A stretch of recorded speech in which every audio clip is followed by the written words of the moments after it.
Bueno, vamos ahora a explicar esto que está en el pizarrón, que dice: la lógica es la ciencia que tiene por objeto determinar entre las operaciones intelectuales tendientes al conocimiento de la verdad cuáles son válidas y cuáles no lo son.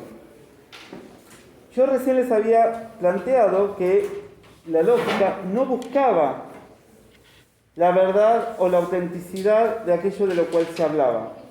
No trataba de demostrar si era verdadero o no en la realidad, sino la palabra validez.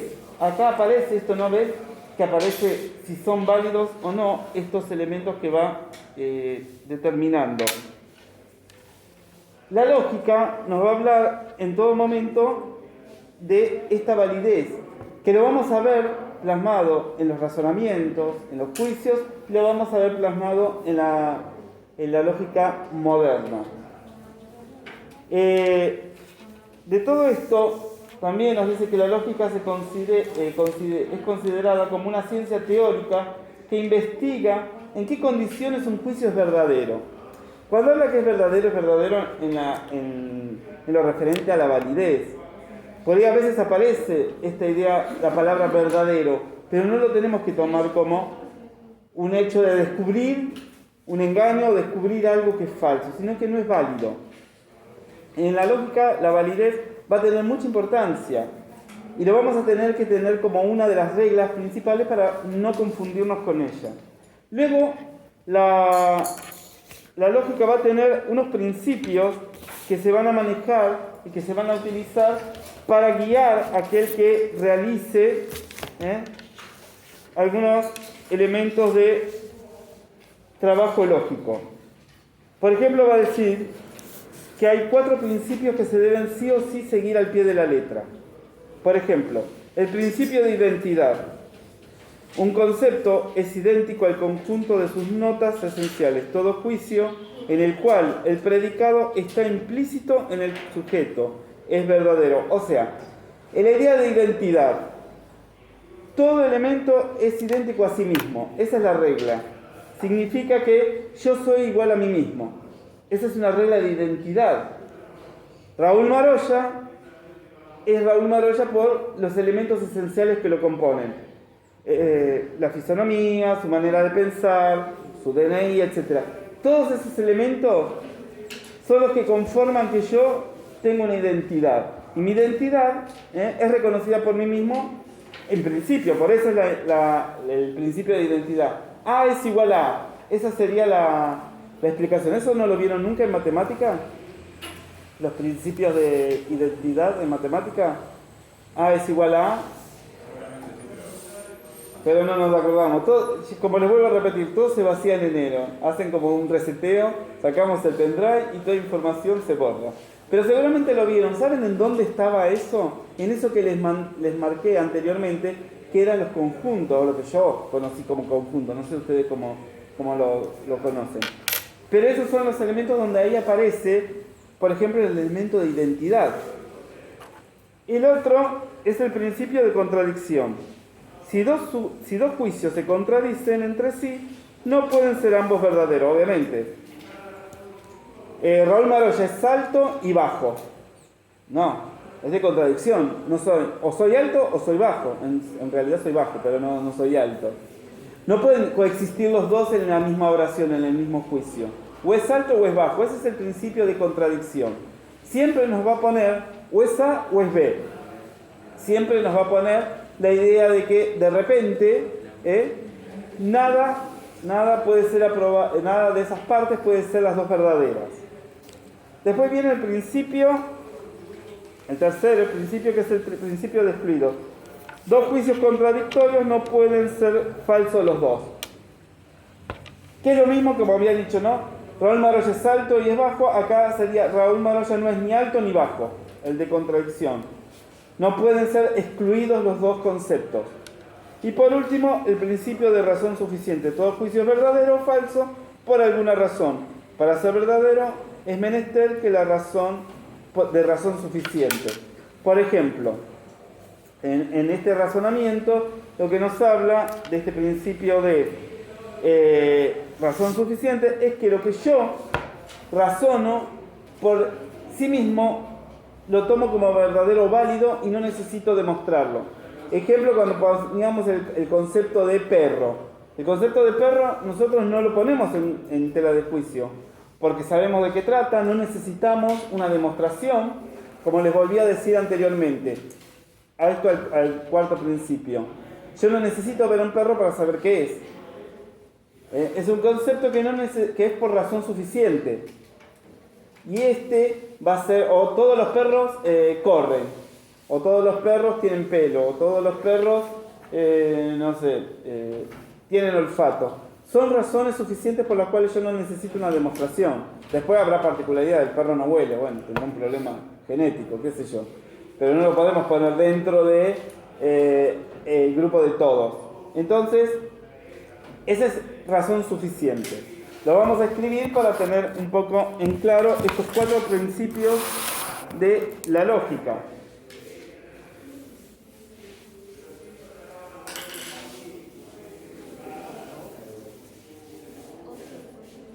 No es muy difícil. El tema es que más o menos lo entendamos. Ahora yo lo voy a escribir, lo voy a traducir un poco más fácil de entender. Entonces vamos a poner los principios de la lógica. Los principios de la lógica.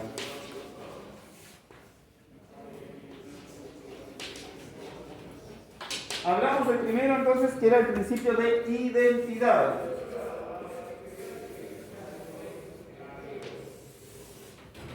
El 1 era el principio de identidad. ¿Cómo lo traducimos? Que todo juicio o concepto es igual a sí mismo. ¿Cómo lo traducimos dentro de la lógica? Que A es igual a A, tanto de acá para acá como de atrás para adelante.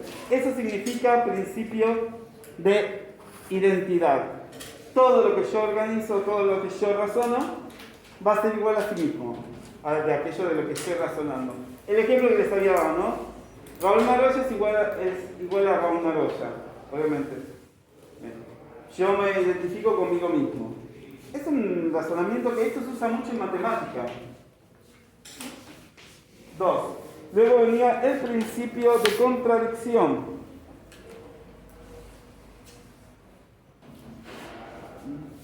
Principio de contradicción. Esto significa que si un juicio es verdadero, es verdadero y falso a la vez, uno debe ser excluido.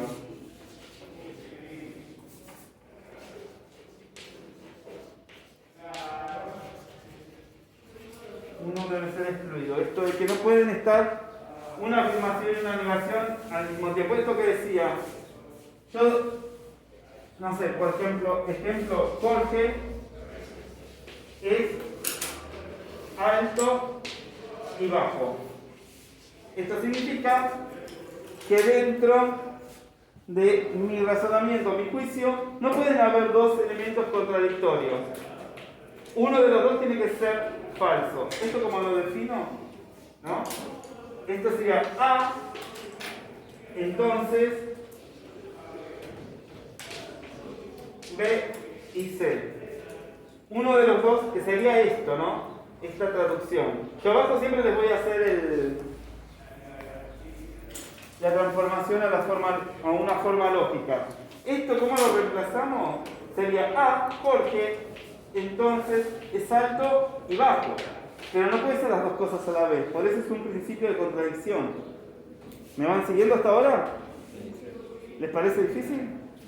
Igual no es algo que lo tengamos que aplicar. Son principios, son leyes que tenemos que tener presente por si en algún momento aparece o están leyendo un juicio y aparece algo como esto, ustedes ahí automáticamente dirían no cumple o rompe con uno de los principios lógicos, el de contradicción. No pueden ser las dos cosas a la vez. Muchas veces pueden pasar inclusive.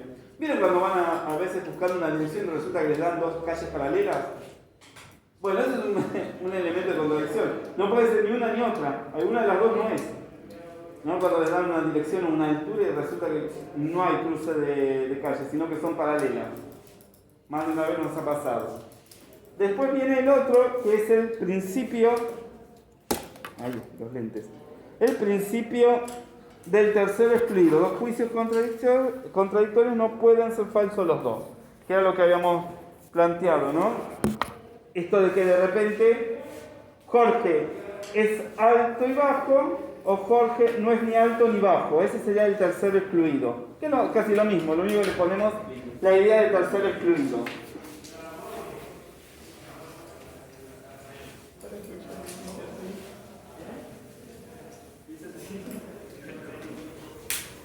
Entonces teníamos. El tercero era el principio de tercero excluido. Excluido. Excluido. Que era lo que decíamos, ¿no? En un razonamiento,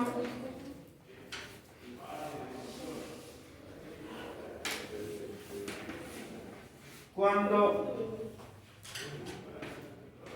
se niega dos conceptos.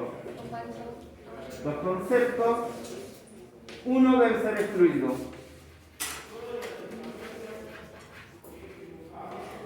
Ser excluido.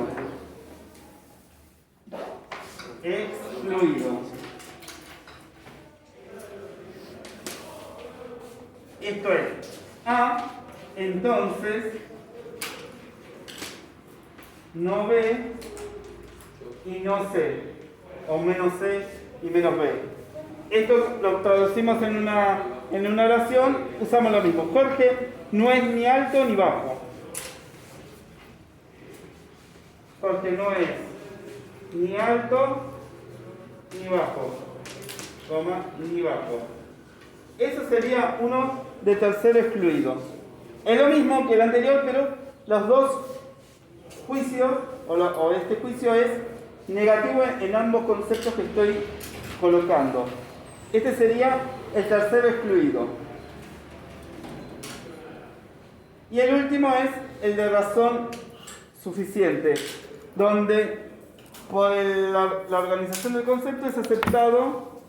Volvemos a leerlo, dice, principio de razón suficiente, todo juicio es verdadero o falso por alguna razón.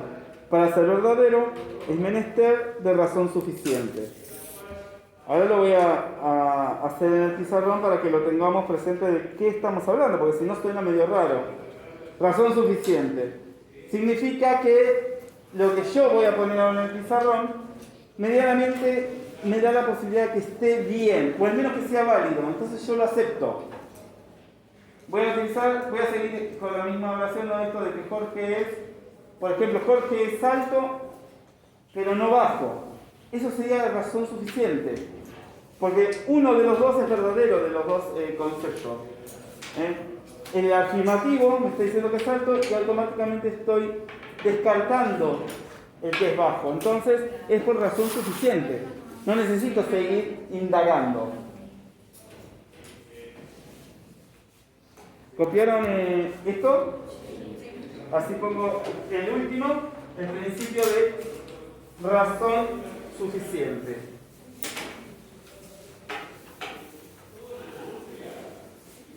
Vamos a convertirlo en algo entendible. El cuarto es el principio entonces el principio de razón suficiente. Esto es, todo juicio será tomado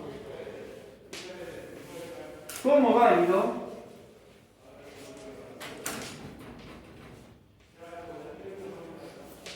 al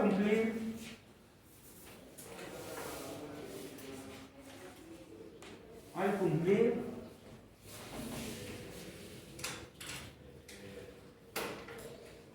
alguna de las reglas lógicas. Por eso lo aceptamos como verdadero o válido, mejor dicho. Ejemplo, como siempre, Jorge es alto, pero no bajo. ¿Por qué cumple la regla lógica? Porque de los dos conceptos que están componiendo a Jorge, uno se descarta por sí mismo, que es el bajo. Entonces esto sería A, entonces B y no C. El último se autodescarta. Entonces quedaría simplemente A, entonces B. Jorge es alto. Por eso es razón suficiente. Yo no necesito hacer mucho más para poder entenderlo. Estos son los 4 principios, vuelvo a remarcar, que se basan en la filosofía. Igual ustedes lo van a tener, están acá, en lo que les he enviado. Está chiquitito, pero acá lo estoy desarrollando un poquito para que lo entendamos. Pero ahí están los 4 principios que se manejan. Son principios que aparecen en la lógica. Y se manejan para darle ciertas leyes que debe seguir. Ya lo vuelvo a repetir, por ahí vamos a hacer algún ejercicio en algún momento, cuando avancemos un poquito. Hoy fue una introducción, ver de qué trata la lógica, cuáles son los elementos que componen a la lógica. Todavía tenemos mucho que ver. Tenemos que ver los juicios, razonamientos, cómo se trabaja con los juicios, el cuadro de oposición de los juicios. Hay un cuadro para hacer, lo vamos a hacer la clase que viene o la otra. Voy a tratar de ir dando información y mandarles material. Yo después ahora les puse en el Classroom estas 3 hojas que están, las definiciones, esto que vimos hoy, que era la lógica, de dónde salía, quiénes eran los primeros que la organizaron y la armaron, qué importancia tenía, por qué aparece. Y les vamos a volver un poco a la carrera esto de por qué aparece la lógica y por qué Aristóteles se preocupa de formar la lógica como una disciplina.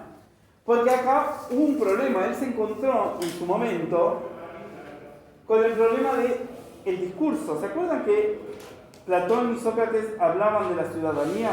¿Esto lo vimos? Que estaban el grupo de los sofistas, ¿se acuerdan? Los sofistas, que eran grupo de sabios que trabajaban mucho con lo lingüístico, con los discursos, con las argumentaciones. Entonces estaba todo muy confuso y no había reglas claras. Por eso se preocupa en un momento Aristóteles por armar esta especie de estructura o este recetario, vamos a decirlo como si fuera una receta de comida, de cocina, para que aquel que siguiera estos pasos no cayera en el error de los sofistas, de aquellos que argumentaban y con tal de convencer, no importaba si utilizaban argumentos válidos o no, si defendían la verdad o no. El tema era convencer, y en el convencer se caían en errores que hacían a la lingüística y al trabajo de la ciudadanía. Por eso Aristóteles hace este enfrentamiento contra las ideas que en ese momento circulaban con los sofistas y organiza la lógica. Y comienza a tener todos estos principios, comienza a organizar la lógica, a ver, cuál es el elemento más simple, que es el concepto, cuál es el más complejo, que es el razonamiento, esto de poder argumentar y de poder tener una conclusión válida. Entonces, a esto se va a dedicar aquel que trabaje y estudie a partir de la lógica, de concretar y de demostrar que un razonamiento es válido. y que no va a haber error en él. Acá aparece nuevamente, vamos a decirlo, el problema de la verdad. ¿Se acuerdan que cuando vimos el problema de la verdad? Uno de los grandes problemas que tenía el hombre en la filosofía era demostrar que algo era verdadero o que no podía ser negado. Bueno, la lógica desde el mundo abstracto, desde el mundo de la mente, del concepto, desde el mundo de la organización de las palabras, va a tratar de dar respuesta a esa pregunta: ¿qué es verdadero, qué es falso, qué es válido, qué no lo es y cómo lo demuestra? Entonces, estos son los principios de la lógica en ese momento. ¿Alguna pregunta? Esta es la introducción, después lo vamos a volver a retomar la clase que viene, no se preocupen, no es que acá queda y punto. Siempre todas las clases lo vamos a retomar y vamos a ir afianzando un poco con el nuevo contenido. Hoy fue solamente una introducción para ver de qué trata, de qué es esto de la lógica. Después vamos a ir a las partes, ¿sí?